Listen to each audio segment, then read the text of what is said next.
Hello guys, कैसे हैं आप सब। Welcome back to my channel. तो आज हम देखेंगे अर्बन सोशियोलॉजी का फिर से एक और नया टॉपिक। और जैसे कि आपको पता है कि धर्म के समाजशास्त्र की सीरीज चल रही थी जो कि पूरी हो चुकी है। अब ये नगरीय समाजशास्त्र की सीरीज चल रही है, इसी के साथ साथ हमने शिक्षा की भी शुरू करी है। तो ज़्यादा बातें ना करते हुए वीडियो की तरफ चलते हैं, लेकिन एक बार हम टॉपिक को रिकॉल कर लेते हैं, उसके बाद हम नोटबुक की तरफ चलेंगे ताकि आपको नोट्स में आसानी हो। तो इससे पहले हम देख लेते हैं कि आज का टॉपिक क्या है। तो आज का टॉपिक है हमारा अर्बन सोशियोलॉजी का अल्प विकास के सिद्धांत। ठीक है, अंडर डेवलपमेंट थ्योरी। जो अंडर डेवलपमेंट थ्योरीज हैं, इनके अंदर 3 थ्योरीज आती हैं। पहली है आधुनिकीकरण का सिद्धांत, दूसरा है निर्भरता सिद्धांत और तीसरा है विश्व प्रणाली सिद्धांत। जो आधुनिकीकरण सिद्धांत है ये आर्थिक व्यवस्था पर आधारित है। ठीक है, किस पर आधारित है? आर्थिक व्यवस्था पे। अभी हम थोड़ा थोड़ा देखते हैं, फिर हम नोटबुक की तरफ चलेंगे, इसको डिटेल में पढ़ लेंगे ताकि आपको अगर पेपर में लिखना हो तो उसमें मुश्किल ना हो। ठीक है, इससे पहले वीडियोस को लाइक और शेयर कीजिए, चैनल को सब्सक्राइब करना ना भूलें। और ऑनलाइन क्लासेस अवेलेबल है, जैसे कि मैंने नीचे लिखा हुआ है। तो किसी को अगर ऑनलाइन क्लासेस चाहिए तो नीचे डिस्क्रिप्शन में नंबर होगा, व्हाट्सअप नंबर, आप उस पर व्हाट्सअप भी कर सकते हैं या टेलीग्राम लिंक पे मुझे मैसेज कर सकते हैं, वहाँ पे आपको नोट्स भी मिल जाएंगे।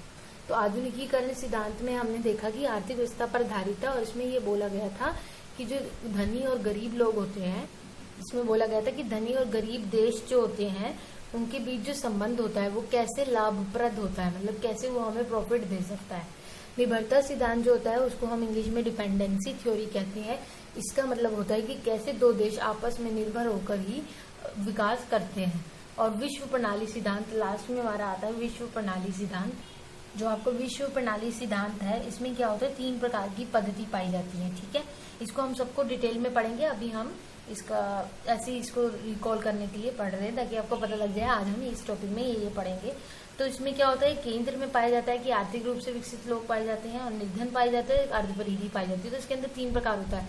बेसिकली विश्व प्रणाली सिद्धांत का मतलब कारण ये है कि विश्व प्रणाली सिद्धांत जो थ्योरी बनाई गई उसकी मुख्यतः मान्यता ये थी कि वो बाजार की दृष्टि से बनाई गई थी कि कैसे जो विश्व में जितने भी देश हैं वो कैसे हमारे लिए बाजार है, कैसे हम वहाँ पर अपने देश का सामान बेचकर वहाँ से पैसे कमा सकते हैं, आय कमा सकते हैं। तो बाजार की दृष्टि से ही विश्व प्रणाली सिद्धांत को देखा जाता है। तो ज्यादा बातें ना करते वीडियो की तरफ चलते हैं और अपनी वीडियो देख लेते हैं, पूरा डिटेल से पढ़ लेते हैं इसको। अभी हमने शॉर्ट फॉर्म पढ़ ली, शॉर्ट रिकॉल कर लिया एक बार टॉपिक को। तो आप देख सकते हैं अंडर डेवलपमेंट थ्योरी है। तो वीडियोस को लाइक और शेयर कीजिए, चैनल को सब्सक्राइब करना ना भूले। ज्यादा बातें ना करते हैं, वीडियो की तरफ चलते हैं। ऑनलाइन क्लासेस अवेलेबल हैं सोशियोलॉजी की, पर्सनली दी जाएगी आपको। मतलब एक टाइम पे एक ही पर्सन पढ़ाया जाएगा, जिससे कि आपको ये सारे टॉपिक अगर आपने कोई समझना है तो अच्छे से क्लियर हो जाए। टॉपिक के हिसाब से भी है क्लासेस, और आपका अगर आपको लगता है कि मेरे को एक टॉपिक समझ नहीं आ रहा, मुझे सिर्फ यही समझना है, तो उसके हिसाब से भी क्लासेस है और सिलेबस के हिसाब से भी क्लासेस है। तो ज्यादा बातें ना करते वीडियो की तरफ चलते हैं, देख लेते हैं कि आधुनिकीकरण सिद्धांत क्या कहता है। हेलो गाइस, ये देखो, अब ये देखो आधुनिकीकरण सिद्धांत, ये देखते हैं आधुनिकीकरण सिद्धांत। ठीक है, जैसे कि मैंने आपको बताया था कि धनी और गरीब देश जो होते हैं उसमें कैसे संबंध बनाए रखना है, ये सिद्धांत ये बताता है। ठीक है, तो आधुनिकीकरण सिद्धांतकारों के अनुसार अल्प विकसित क्षेत्रों में देशीय संस्कृति, संगठन और प्रौद्योगिकी में अंतर्निहित पिछड़ापन है। तो तथा ये आपको वर्ड मुश्किल लग रहा है, इसको यूज़ करने की जरूरत नहीं है। इसमें लिखना है कि आधुनिकीकरण सिद्धांत, इसमें ये लिखा है, ये मैं बताती हूँ आपको। उनका मानना था, जो आधुनिकीकरण सिद्धांतकार थे, जो इस थ्योरी को मानते थे, उनका कहना था कि जो अल्प विकसित क्षेत्र होते हैं, अल्प विकसित क्षेत्रों में जो देशीय संस्कृति होती है, संगठन होते हैं, जो प्रौद्योगिकी होती है, उनमें पिछड़ापन होता है। जो विकसित नहीं हुए होते क्षेत्र, उनमें पिछड़ापन पाया जाता है। ये आवश्यक है कि इन क्षेत्रों की प्रगति हेतु औद्योगिकृत राष्ट्रों के मूल्यों और राजनीतिक और आर्थिक कार्य नीतियों को स्वीकार किया जाए। तो इसलिए आवश्यक है कि जो भी इन क्षेत्रों में प्रगति हो रही है उसको, उसके राजनीतिक और आर्थिक कार्य नीतियों को स्वीकार किया जाए, देखा जाए, उसका राजनीतिक पहलू भी देखा जाए, उसका आर्थिक पहलू भी देखा जाए। तो जैसे कि मैंने आपको बताया था कि इस उपागम की मान्यता ये है कि धनी और गरीब देशों के बीच संबंध कैसे लाभप्रद होते हैं। ठीक है, कि कैसे दोनों धनी और गरीब देशों के बीच जो संबंध पाए जाते हैं वो कैसे प्रॉफिट देते हैं। ठीक है, तो धनी राष्ट्रों की आदतों और रीतियों के प्रसार के परिणामस्वरूप गरीब राष्ट्रों को होने वाले लाभों पर बल देता है। तो जो धनी राष्ट्र की जो आदतें होती हैं उसके कारण क्या होता है, गरीब राष्ट्रों को बल मिलता है, लाभों पर बल मिलता है, उनको प्रॉफिट मिलता है, जो कि आधुनिकीकरण सिद्धांतवादियों के अनुसार निर्धन क्षेत्रों के विकास के लिए आवश्यक है। और निर्धन क्षेत्रों के विकास के लिए ये आवश्यक है कि धनी क्षेत्रों से आपसी मेल बनाए रखे ताकि उनको लाभ मिलता रहे और निर्धन क्षेत्रों का विकास हो सके। ठीक है, गरीब राष्ट्रों का विकास हो सके। तो आधुनिकीकरण सिद्धांतकारों के लिए आधुनिकीकरण के प्रचालन का तात्पर्य विभेदीकरण, विशेषज्ञता और प्रकारात्मक आत्मनिर्भरता से। तो इतना मुश्किल वर्ड नहीं है, इसको इजी में हम समझेंगे कि तो जो आधुनिकीकरण सिद्धांतकार है उनका मानना है ये कि जो आधुनिकीकरण जो सिद्धांत है वो क्या करता है, आत्मनिर्भरता को कैसे प्रकारात्मक मतलब कैसे फंक्शनलिज्म, कैसे फंक्शन के तरीके से हर एक छोटे छोटे फंक्शंस की तरीके से कैसे जो दो देश है आपस में आत्मनिर्भर है, ये आधुनिकीकरण सिद्धांत उस चीज़ को बताता है। तो इस प्रकार तीव्र नगरीकरण एक समस्या न होकर अल्प विकास का साधन है। ठीक है, तीव्र नगरीकरण जो जल्दी नगरीकरण हो रहा है वो एक समस्या नहीं है, जबकि वो अल्प विकास का एक साधन है।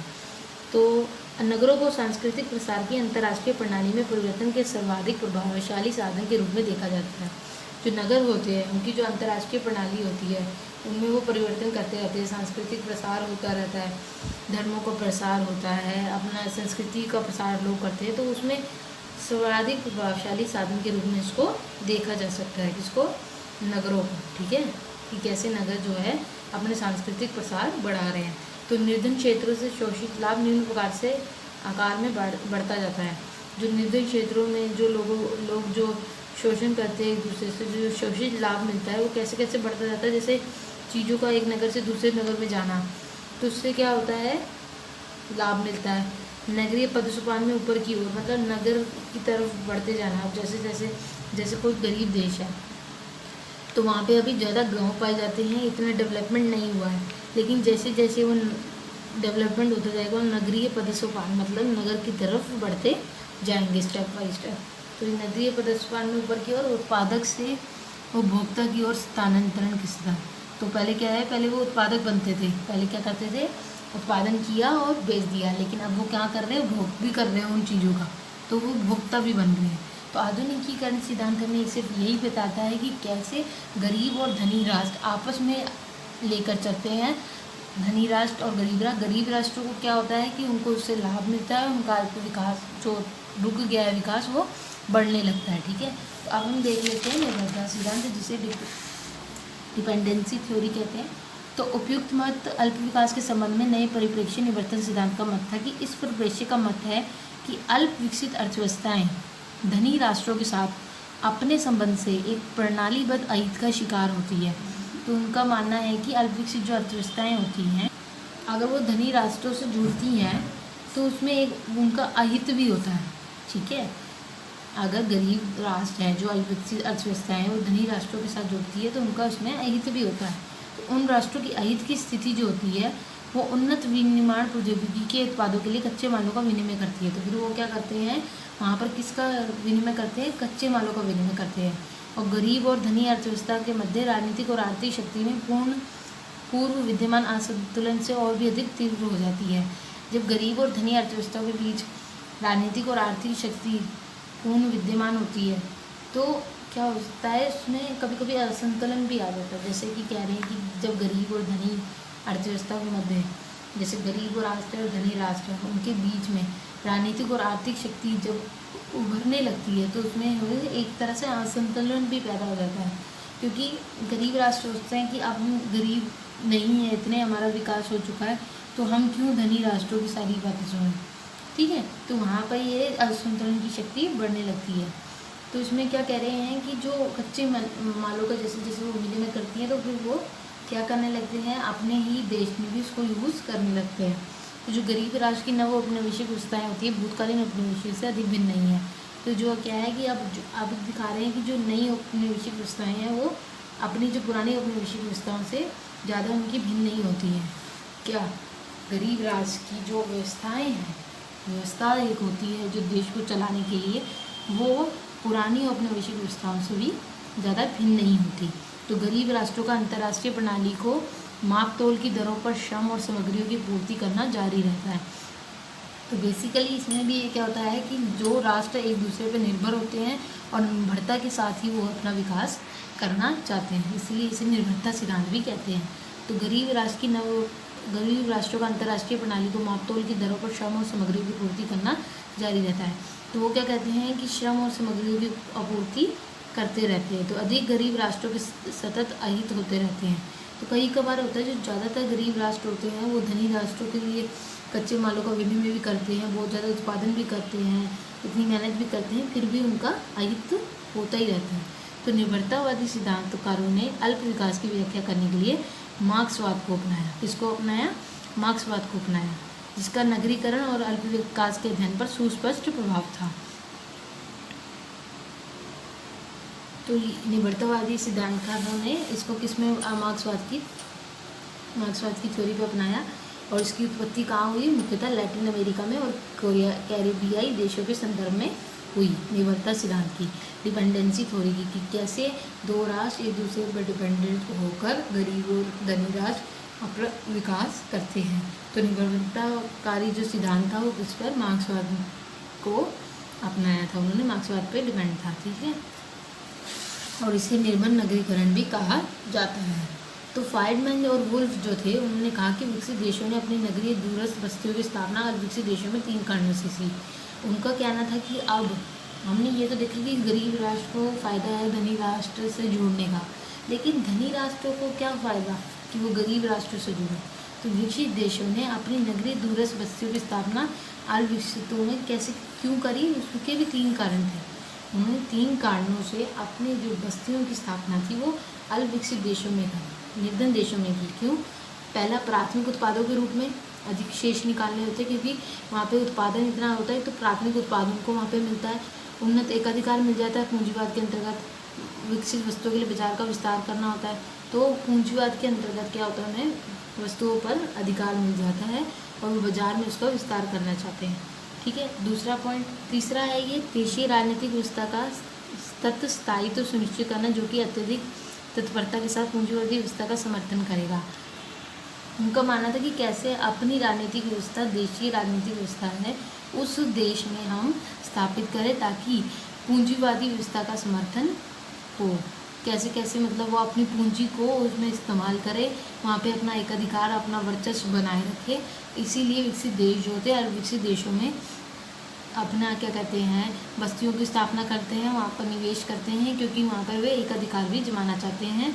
और क्योंकि वहाँ पर उत्पादन ज़्यादा होता है तो वो उत्पादन के लिए, प्राथमिक उत्पादों के लिए भी वहाँ पर उस पर निर्भर होते हैं। तो अब तीसरा देख लेते हैं विश्व प्रणाली सिद्धांत, जिसे बनाया इमैनुएल वॉलर्टिन ने वर्ष 1974 में विश्व प्रणाली मॉडल प्रस्तुत किया था। और ये सिद्धांत भी मार्क्सवादी से ही संबंधित था। तो जिसने बनाया था? इमैनुएल वॉलर्टिन। ठीक है, कब बनाया था? 1974 में। तो विश्व प्रणाली सिद्धांत किस पर आधारित थी? मैंने आपको बताया था 3 प्रकार की पद्धति में। एक तो केंद्र, जो आर्थिक रूप से विकसित होते हैं लोग, एक होते हैं निर्धन, जो अल्प विकसित होते हैं, जिसमें परिधि भी कहते हैं, और एक और होते हैं एक अर्ध परिधि होते हैं। ठीक है, तो ये उपागम नगरीय अध्ययनों के लिए उपयोगी है। इसमें यह नगरीय प्रक्रियाओं के विश्लेषण में भूमंडलीय संरचनात्मक संदर्भ के अधिक निकट तक पहुँचता है। ये निम्न को अधिक ठीक से समझने में आवश्यक कदम है। नगरों का विकास किस तरह होता है, इसमें परिवर्तन किस तरह होता है। तो ये जो 3 पॉइंट्स में हमने इसको बांटा है, तो इससे क्या पता लगता है कि कैसे नगरों का विकास होता है और इसमें परिवर्तन कैसे होता है। तो हमने क्या किया, विश्व प्रणाली सिद्धांत को उन्होंने 3 चीज़ में बांट दिया। पहला तो एक केंद्र है, केंद्र जहाँ पे हमने, अगर आपको याद हो तो हमने मॉडल पढ़े थे बर्गेस का, अर्नेस्ट बर्गेस का मॉडल पढ़ा था। उसमें हमने देखा था कि आर्थिक रूप से विकसित कौन सी जगह थी? जो केंद्र था, जो CBD था। अगर आपने वीडियो नहीं देखी, जाके देखिए वीडियो। ठीक है, बहुत अच्छे से एक्सप्लेन की हुई है मैंने, आपको बहुत अच्छे से समझ आएगी वो। मॉडल्स की वीडियो जरूर देखो, बहुत इंपॉर्टेंट भी है, क्योंकि हम यहाँ पे सीरीज़ में इंपॉर्टेंट चैप्टर्स ही कवर कर रहे हैं। ठीक है, ताकि पेपर के लिए सिलेबस कवर हो सके। तो केंद्र में आर्थिक रूप से विकसित लोग आएंगे। ठीक है, तो ये मॉडल इस विचार का अनुसरण करता है कि कैसे विश्व अर्थव्यवस्था पद सुपानी विनिमयों की श्रृंखला अंतःक्रिया करने वाले राज्यों के बीच व्यवहार के अनुकूल शर्तों के निर्धारण की शक्ति में असमानताओं के माध्यम से एक दूसरे के साथ संबंध है। इसको इतनी मुश्किल समझने की जरूरत नहीं है, इसमें यही समझने की जरूरत है जो विश्व प्रणाली का सिद्धांत होता है। इस मॉडल के अंदर लोग ये इस विचार का अनुसरण किया गया है। जो विश्व अर्थव्यवस्था होती है वो कैसे स्टेप बाय स्टेप आधारित होती है, क्योंकि हम किसी भी सीढ़ी किसी भी मंजिल पर डायरेक्ट तो नहीं पहुंच सकते, तो उसके लिए हमें एक सीढ़ी का इस्तेमाल करना होता है। ऐसे ही विकास जब होता है तो धीरे धीरे होता है, अचानक तेजी से विकास नहीं होता है। तो विश्व प्रणाली सिद्धांत के अनुसार क्या कहना है कि मुख्यतः बाजार की दृष्टि, मैंने आपको पहले भी बताया था कि ये विश्व प्रणाली सिद्धांत है जो अपना बाजार ढूंढता है हर जगह कि कैसे दुनिया में बाजार की दृष्टि से परिवर्तन आएगा, कि वहाँ पे हम जो गरीब देश है उत्पादन है, जो अपने गरीब देश उत्पादन तो कर लेगा लेकिन उसको बेचेगा कहाँ, धनी राष्ट्रों में।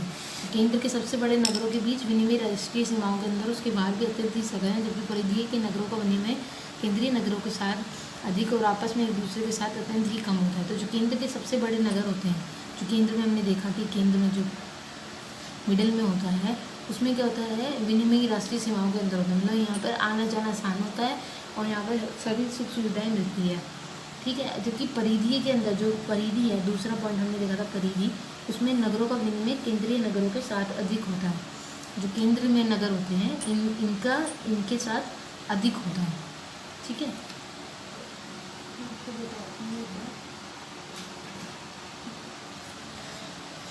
देखो ऐसे बोर्ड पे देखो, ठीक है, ये विश्व प्रणाली सिद्धांत है, ठीक है। तो मैंने ये है मेरा केंद्र, ठीक है। तो जो एक केंद्र है इसमें क्या है, सारी चीज़ें, जैसे मैंने आपको बताया था CBD क्या होता है, जैसे दिल्ली में अगर आप देखें तो CP, जहाँ पर सारी चीज़ें उपलब्ध होती हैं, लोग किसी भी एरिया से आके बिल्कुल सेंटर में पाया जाता है, इसलिए किसी भी एरिया में यहाँ पर आके सामान खरीद सकते हैं, ठीक है। तो जो ये जो केंद्र है यहाँ पर वस्तु विनिमय अधिक होता है, ठीक है। तो अब इसमें क्या कह रहे हैं कि जो केंद्र है, केंद्र के सबसे बड़े नगरों के बीच विनिमय राष्ट्रीय सीमाओं के अंदर उसके बाहर ही अत्यंत सघन है। तो मतलब जो केंद्र है ये, इसमें यहाँ पर ज़्यादा सामान भी पाया जाता है, वस्तु विनिमय भी अधिक होता है। जबकि जो परिधि है, ये तो पहला पॉइंट था हमारा केंद्र, ठीक है। जो दूसरा है परिधि,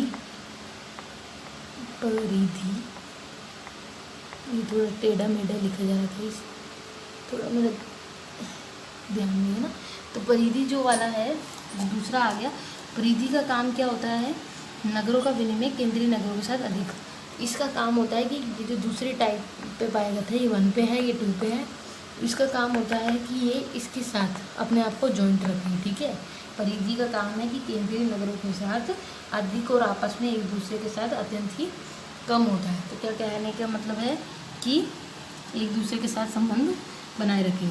जिन वस्तुओं का विनिमय किया जाता है उनके प्रकार के संबंध में पूंजी गहन वस्तुओं का संचरण केंद्रीय नगरों के बीच तथा परिधि नगरों की ओर प्रवाह होता है, जबकि श्रम गहन कच्चे मालों का प्रभाव परिधि से केंद्र की होता है, ठीक है। तो जो वस्तुओं का विनिमय किया जाता है वो केंद्र से जिन वस्तुओं का विनिमय किया जाता है केंद्र से परिधि की तरफ होता है, ठीक है। लेकिन जबकि श्रम ग्रहण जो कच्चे मालों का प्रभाव होता है वो कहाँ से कहाँ जाता है, परिधि से केंद्र की ओर। जबकि जो कच्चे माल होता है वो परिधि से केंद्र की तरफ जाता है, और जबकि जो कि वस्तुओं का विनिमय होता है केंद्र से परिधि की तरफ होता है। तो कैसे ये आपस में निर्भर है, ये विश्व प्रणाली सिद्धांत बताता है कि हर एक देश में एक ऐसा केंद्र पाया जाता है जो कि परिधि और अपरिधि पे बेस्ड होता है। तो जो अर्धपरिधीय सिद्धांत हमने देखा था, एक अर्धपरिधि भी होती है। तो इसमें क्या है, तो अर्धपरिधि में क्या होते हैं, ये जो चीज़ें होती हैं परिधि में नगरों की तरफ होती हैं वो आधे श्रम पर आधारित होती है, ठीक है। तो अभी हमने देखा कि ये परिधि में और कैसे ये बेस्ड होते हैं तीनों। जो निर्भरता सिद्धांत है, जो हमने दूसरा सिद्धांत पढ़ा था निर्भरता सिद्धांत, वो क्या है, सिर्फ जो निर्भर राष्ट्र होते हैं उन्हीं पे विश्लेषण किया जाता है। लेकिन ये जो विश्व प्रणाली सिद्धांत है ये पूरे विश्व में प्रणाली मॉडल पर विचार करता है कि विश्व की अर्थव्यवस्था कैसे विनिमय की श्रृंखला को पार करती है, कि कैसे पूरे विश्व में विनिमय वस्तु विनिमय पाया जाता है, ठीक है। तो इसमें हमने ये देखा, इसमें अर्धपरिधि इतना इम्पोर्टेंट नहीं बताया जितना कि केंद्र और परिधि इम्पोर्टेंट है, ठीक है। इसके बाद उत्तर आधुनिक सिद्धांत है जिसमें उत्तर आधुनिकवाद की विशेषताएँ भी हैं, ठीक है। तो ये हम देखेंगे नेक्स्ट वीडियो में। लेकिन इससे पहले आपको विश्व प्रणाली सिद्धांत समझ आ गया होगा, निर्भरता सिद्धांत आया होगा कि कैसे दो देश आपस में निर्भर होते हैं, और निर्भर सिद्धांत मतलब कैसे जो दो देश आपस में निर्भर है ये उसी के ऊपर है। निर्भरता सिद्धांत, विश्व प्रणाली सिद्धांत 3 प्रकार पर आधारित है, जिसको किसने बनाया ये भी हमने देखा, ठीक है। तो कैसे इसमें विश्व प्रणाली सिद्धांत के अनुसार बाजार की दृष्टि को महत्वपूर्ण माना गया है कि कैसे हर देश में बाजार होता है, वहाँ पर उत्पाद को बेचा जाता है, और कैसे जो है केंद्र के लोग परिधि तक जाते हैं और परिधि से कैसे केंद्र का निर्वाह होता है। ठीक है। आधुनिकीकरण सिद्धांत हमने देख लिया कि कैसे दो देश जो हैं धनी और गरीब राष्ट्र का आपस में जुड़ना लाभप्रद माना जाता है और उससे विकास की तरफ क्षेत्र बढ़ता है। तो आपको वीडियो समझ आ गई होगी, लाइक और शेयर कीजिए और चैनल को सब्सक्राइब करना नहीं भूलिए। कुछ चीज़ें अगर आज से आपको लगता है कि जो हमें समझ नहीं आई, बस मैं आपको एक बात बताना चाहूँगी कि आपका मेन मोटिव है कि कैसे आप इस कंसेप्ट को समझें। ठीक है। इस भाषा पे मत जाइए, कंसेप्ट को समझिए और अपनी लैंग्वेज में से लिखिए। थोड़ा बहुत आपको इसका डालना ही पड़ेगा, इसलिए मैं आपको उसको अपनी लैंग्वेज में समझाती हूँ, चाहे मैंने ऐसा ही लिखा हो। कई बार क्या होता है कि हमें ये वर्ड से लिखने पड़ते हैं, अगर हम पूरी अपनी बिल्कुल भाषा लिख देंगे तो हमें पेपर में नंबर नहीं मिलते हैं।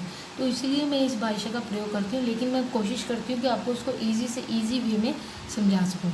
तो होप सो आपको ये समझ आ गया होगा।